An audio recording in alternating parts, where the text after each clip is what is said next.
é uma sociedade de classe entre o senhor feudal e os camponeses. O capitalismo é um tipo de sociedade de classe e que é muito recente. Aí, a questão, Rodrigo, que eu sempre respondo é, veja, eu não acho que a pergunta correta é se o socialismo vai dar certo ou não. Por quê? Qual que é a pergunta correta? Veja, eu parto do princípio que você pode até não concordar com o socialismo, mas você acha que o que a gente tá vivendo tá bom? Tipo assim, o capitalismo tá dando certo? Eu tenho inúmeras críticas. Não, mas é justamente essa é a premissa. Porque, veja, a gente pode não concordar para onde a gente quer ir. Mas me parece que a gente tem que partir de um diagnóstico... Que tem algo errado aqui. Que tem muita coisa errada. Então vamos dar só um exemplo. Mas esse é meu medo. Porque eu quase respondi, mas perguntou pra você. Porque, de verdade, eu não acho que o capitalismo é errado. Sabe? Eu acho que as pessoas manipulam, como na grande possibilidade que eles têm, de usarem sistemas a seu próprio favor. E aí já é a minha crítica. Quando você entrar no seu sistema, para mim, a gente vai cair quase que no mesmo funil. Mas, por exemplo... de pessoas, não de processos. Mas, por exemplo, como assim as pessoas manipulam? Porque lógico que você sempre vai ter uma entidade, uma classe superior dominante. A gente já tem isso. Tá. Né? A gente tem os empresários, a gente tem os latifundiários, a gente tem os líderes. Essas pessoas, com o capitalismo, vivem muito bem. E se você perguntar para elas se o capitalismo é bom, eu te garanto que elas vão responder que sim. Para elas é muito bom. Não é bom para todo mundo. Mas para quem está no topo da cadeia ali, é extremamente vantajoso. E o capitalismo, se é bom para um, pode sim ser bom para todos. É que ele é mal distribuído e é quase que um poder que ele tem de se autoajustar. O capitalismo, ele... tudo bem, tem um benefício que... Vamos pensar na escola, né? O cara tem direito a escolas melhores, ele obviamente vai ter mais recursos no final da sua vida.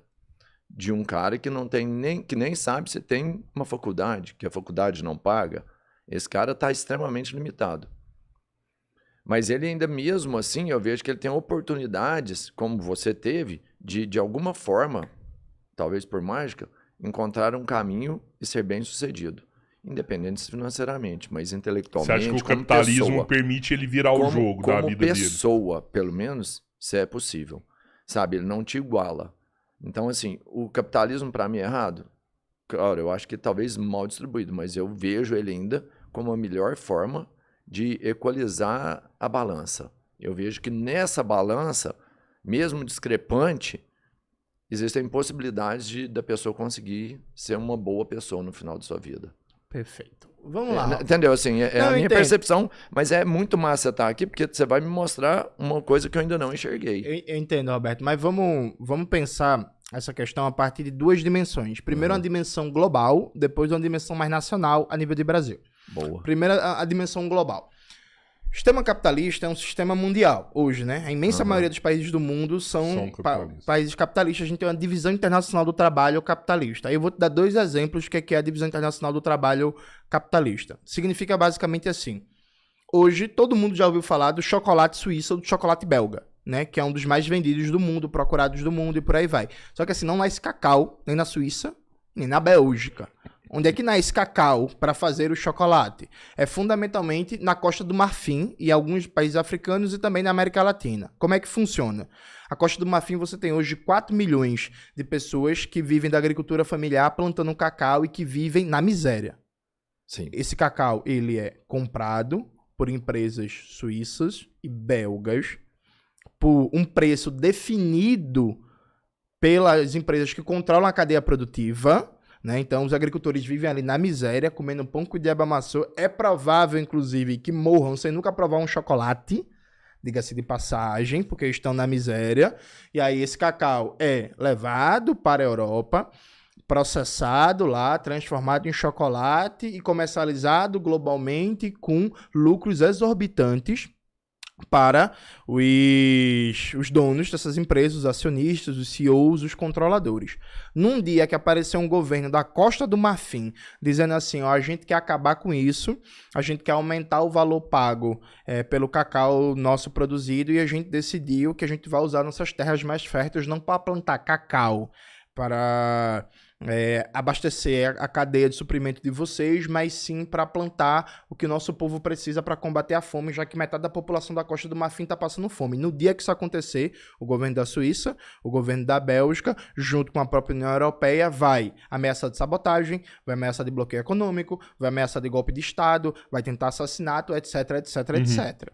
Então, assim, não dá para dizer que o capitalismo é bom quando existe uma divisão internacional do trabalho que está cristalizada em relações de poder desigual do ponto de vista econômico, tecnológico, militar e diplomático, onde quem está por baixo vai continuar por baixo do ponto de vista de países, de povos, porque existe violência, existe golpe de Estado, existe assassinato, existe sabotagem, existe bloqueio. Outro exemplo bem didático, veja, a França é um país riquíssimo, né? As ex-colônias da França, ali do Sahel, da África Ocidental, são os principais fornecedores de urânio para a França, né? Porque a estrutura de produção de energia elétrica da França é basicamente energia atômica. Aí você tinha países como o Níger e o Mali, países miseráveis, com a maioria da população vivendo na pobreza, com fome, analfabetismo, sem saneamento básico, sem acesso à água potável, e aí 50% de todo o urânio usado para produzir energia elétrica na França vindo do Níger e controlado por empresas francesas. Aí teve uma rebelião militar no Níger agora, uma das primeiras questões colocadas foi rever o preço do urânio vendido à França. Vendido não, né? Expropriado na prática. A primeira coisa que o presidente Emmanuel Macron fez foi ameaçar de uma invasão militar, o Sahel. Foi dizer que quer jogar as tropas francesas, né, para invadir o Mali, o Níger e a Burkina Faso, e o Comando Militar dos Estados Unidos da África, que eu acabei de esquecer a sigla em inglês, mas tá lá, chegou a fazer pressão também e falar de ameaças, de invasão militar. Então veja, esse é o capitalismo no âmbito global. No capitalismo nem todo mundo pode produzir computador. Isso acontece no Brasil, né? Com a exploração do nióbio aqui no Brasil, por exemplo. Perfeitamente. Mas isso já é uma ideia nacionalista. Não, mas calma aí. Não. Calma aí. Mas antes do Brasil, vamos ficar no plano de mundo ainda. O capitalismo é, por essência, um sistema desigual. Tem um economista coreano que lançou um livro chamado Chutando a Escada. Chutando a Escada é uma expressão de um economista alemão chamado Friedrich List, que ele, teorizando sobre o desenvolvimento econômico capitalista dos países, ele diz o seguinte: os países capitalistas que atingem o desenvolvimento industrial, a partir do momento que eles atingem o desenvolvimento industrial, estabelecem uma relação em que, por exemplo, país A é um país industrializado, poderoso do ponto de vista econômico e que produz bens complexos, manufaturados, e vende para país B, que é um país pobre, desindustrializado, que vende produtos primários, commodities. O país A, ele tem todas as condições econômicas, políticas, militares, tecnológicas, diplomáticas, de manter e de eterno esta relação. Então, assim, não é coincidência que os países que são considerados países de primeiro mundo, ou um termo mais cientificamente correto, países centrais do sistema capitalista, são países que saíram na frente na corrida colonial lá no século XV e século XVI, e que no século XIX tiveram condições, no caso da Alemanha, de consolidar sua união nacional e desenvolver seu processo industrial, e não foram colonizados por ninguém. Então, basicamente, a divisão internacional do trabalho entre países dominantes e países dominados é a mesma há mais de 200 anos, salvo exceções. A China se libertou da colonização, ascendeu, Coreia do Sul ascendeu, mas assim, salvo exceções, a divisão é a mesma. Então, assim, do ponto de vista global, não dá para falar em igualdade de oportunidades ou possibilidades para o capitalismo.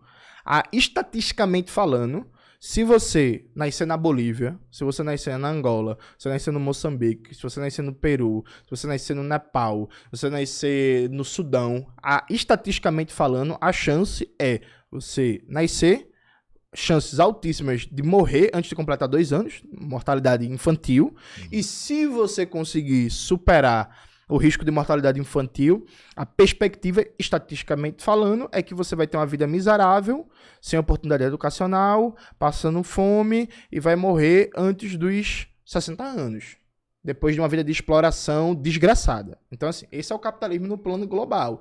E aí, veja, é simples e objetivo. Não é questão de ser mal ou ser bom, pensando individualmente cada empresário, cada presidente, cada CEO. A questão é o seguinte: o sujeito tem um negócio que é lucrativo, e o negócio dele é lucrativo porque tem 4 milhões de camponeses plantando cacau e passando fome. E aí, assim, não é questão de ser bom ou ser ruim, é uma estrutura objetiva.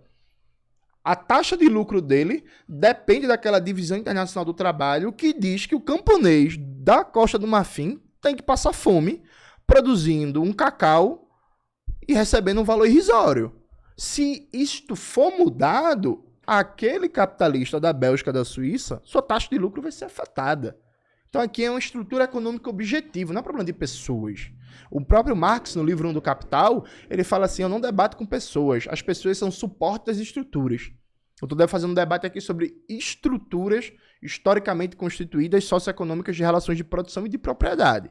Então isso por um lado, do ponto de vista internacional. Do ponto de vista nacional, qual é a realidade brasileira? A realidade brasileira, ele pode pegar 2 exemplos básicos, bem clichêzão. Primeiro exemplo básico, o Brasil é a agricultura mais competitiva do mundo, né? A gente está em Minas Gerais. Minas Gerais é o maior produtor de café do Brasil e o Brasil é o maior produtor exportador de café do mundo. Então, assim, a gente está na agricultura mais produtiva do mundo. Dito isto, milhões de brasileiros passam fome. E quando a gente fala passa fome, a gente está falando do conceito de fome epidêmica. O que é o conceito de fome epidêmica? É quando você não consome o conjunto de calorias necessárias para simples reprodução biológica, né? Então você vai morrer passando fome, definhar. Mas tem um conceito de fome endêmica, que é quando você tem um nível de renda tão baixo, uma dificuldade tão sistêmica de acesso a alimentos, que você come, supera as 2.000 e tantas calorias que você precisa por dia, mas você não está saudável, você está comendo mal. Então, por exemplo, uma família trabalhadora que tem um pai, uma mãe e um filho, e que tem uma renda de um salário mínimo, eles vão conseguir comer manhã, tarde e noite. Pão com ovo, cuscuz, salsicha, conserva, o miojo. Mas assim, isso é saudável? Não. Veja, isso é a realidade brasileira. O Brasil é o país que, em termos de disponibilidade de recursos, de possibilidade de agricultura, deve ser um país melhor do mundo. Tem disponibilidade de sol, disponibilidade de terra fértil, disponibilidade de água. Aí tem meia dúzia de barão do agronegócio que tá desmatando tudo, destruindo rios, poluindo, atacando indígena, atacando quilombola, atacando camponês para plantar soja. Soja para quê? Para engordar porco na Europa e na China. Aí recebe bilhões de lucro, não paga imposto sobre lucros e dividendos, paga um dos menores ITRs do mundo. ITR é Imposto Territorial Rural. A alíquota do ITR no Brasil é a menor de toda a OCDE. Pra você ter uma ideia, o IPTU de São Paulo de um ano arrecada mais que o ITR do Brasil inteiro. Então, caramba, velho. Um imposto de uma cidade, uma cidade grande, beleza, mas é isso. O IPTU de São Paulo arrecada mais que todo o ITR. São Paulo é escrachado, né? Não dá pra usar ele muito de referência. Não, mas é isso. Você pega uma bolinha ali em relação ao Brasil. Exatamente. Ali, né, e o povo brasileiro passando fome. Todo mundo que vai no mercado vai comprar um arroz, vai comprar um feijão. E sabe por quê? Um dos motivos disso é que nos últimos 30 anos a área disponível para cultivo de arroz e de feijão, por exemplo, vem diminuindo. Arroz, feijão, macaxeira, tomate, melão, etc. Vem diminuindo para plantar soja, para plantar cana e milho, tudo para exportação. E aí, veja, isso é bom? Como assim isso é bom? A gente tem um país que tem uma disponibilidade absoluta de recursos naturais, que não tem dificuldades. A China, só 13% do território da China é agricultável, aquilo ali é coberto de montanha e os solos, inclusive, são pouco férteis, né? Então a China, por exemplo, resolveu um problema de fome que a gente não resolveu. Sabe? Então, como é que o capitalismo é bom se não garante nem alimento? Isso por um lado. Aí vamos para outra coisa básica, casa.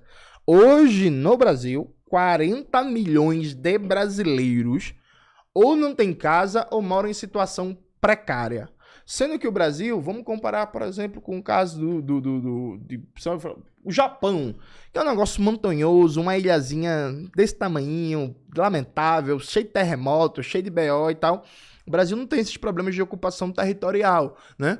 40 milhões de brasileiros, pô, não tem uma casa digna pra morar. Eu morei numa casa na favela da Borborema por quase 20 anos. Todo ano, religiosamente, quando chovia, alagava a minha casa. Até que um dia, depois de 10 anos morando lá, minha mãe fez um batente na frente, né? Contratou um pedreiro, fez um batente na frente de 1 metro. Subiu a casa e depois colocou um batente assim na porta pra ver se a água não entra. A água começou a minar por baixo. Foi 20 anos. Todo ano chovia, alagava. Aí a gente tinha que, como a gente fala em Recife, trepar os móveis, pegar uns tijolos, aí colocava o fogão em cima do tijolo, a geladeira em cima do tijolo. E quando chovia, a gente não dormia com medo de alagar a casa, queimar os móveis, perder as coisas e por aí vai. Então veja, como é que o negócio é bom se ele não garante comida e casa? Porque assim, é o começo da conversa, né? Comida, casa, saúde e educação. É o começo da conversa, né? Para aí você pensar em outras coisas, em outros objetivos, em outras possibilidades de progredir na vida. Então veja, não garante comida, não garante casa. E aí você pensa, mas o problema são as pessoas, não é a objetividade. Porque veja, o agronegócio brasileiro, e aí repare como na questão de maldade, eu aposto que deve ter vários produtores de soja que devem ser gente boa, deve ser engraçado pra conversar, pra ir no churrasco, deve ser alguém que ama a sua família e tal. Beleza, mas veja, qual é a questão? Produção de soja no Brasil, 67% da renda da produção de soja é apropriada por empresas estrangeiras. Porque o Brasil não produz maquinária agrícola, é tudo comprado de fora, que o Brasil não produz fertilizantes, 85% dos fertilizantes usados na agricultura brasileira é tudo comprado de fora, de empresa estrangeira, pago em dólar. Agrotóxicos, que a gente é o país que mais usa agrotóxicos no mundo, um bocado de agrotóxico proibido na União Europeia, nos Estados Unidos é usado no Brasil, é tudo comprado de fora. Ano passado o déficit comercial em agrotóxicos foi de 10 bilhões de dólares. Então é agrotóxico, é fertilizante, é maquinária agrícola, é a próprias trades que comercializam a soja global, tudo isso é empresa estrangeira. Consequência prática disso, como você tem um fluxo permanente de riqueza saindo e a soja não usa muita força de trabalho, como é que você faz para aumentar a massa de lucro? Já que a porcentagem de lucro apropriado pelo latifundiário da soja, ele não tem como aumentar muito, porque para aumentar ele teria que investir em ciência e tecnologia, ele teria que defender o processo de produção de maquinário agrícola brasileiro, de fertilizante brasileiro e, enfim, tem uma série de complicações para isso. Então, como não vale a pena, né? Não faz. Como é que ele faz para aumentar a massa de lucro dele? O aumento da massa de lucro é um processo de expansão permanente da fronteira agrícola e de renovação das áreas de plantio, no sentido de que quando uma área está muito degradada, você abandona e vai para outra área que o solo está ainda mais conservado. Então, existe um sempre jogar para frente. Então, é isso. A minha massa de lucro está diminuindo porque a riqueza está cada vez mais sendo apropriada por grupos estrangeiros. Eu aumento o volume de produção ou eu procuro áreas novas em que a possibilidade de fertilidade do solo é maior. Isso, consequência prática, é uma pressão permanente para desmatamento, é uma pressão permanente para invadir reserva ambiental, é uma pressão permanente para invadir território indígena, para invadir território de quilombola, para invadir território camponês e tal, porque tem que sempre jogar para frente para garantir essa taxa de lucro. Então, repare, não é questão de bondade ou de maldade. O sistema agroexportador do capitalismo independente brasileiro funciona assim. Para ele manter a taxa de lucro, ele vai ter que cada vez mais expandir a fronteira agrícola e procurar novas áreas não degradadas, porque o Brasil tem mais de 40 mil hectares, que são basicamente áreas degradadas por produção de soja e pecuária. Sabe? Cara, Então, assim, é para além das pessoas.